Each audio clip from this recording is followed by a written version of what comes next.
Welcome. In this video, I'll show you how to use LocalSend Android to Mac. All right, as you can see here on the left-hand side, here's my Android device. Now, on the right-hand side, here's my computer. So as you can see here, I'm currently using a Windows PC, but the steps are 100% similar. Okay, so make sure that both Android and your Mac got LocalSend. Open both apps, and then on your Android device, go ahead and tap on Send right here. And then once done, on your Mac, make sure that you're under Receive. Once that's done, go ahead and select the file, media, or text that you wanted to send. For example, I'm going to go ahead and send a file. Maybe just this file right here, total log. I'm going to tap on it, and then it will be highlighted or give it a check. You can go ahead and send as many as you want, and then just tap on Select. And then after that, all you got to do is just find your Mac computer right here, and then just tap on it.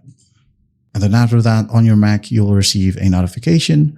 My Android device or your name right here wants to send you a file. Accept. After that, tap on the Done button.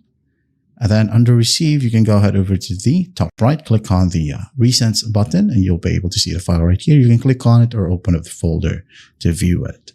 That's how simple it is to use LocalSend Android to Mac. I hope this video helps, and I'll see you in the next one.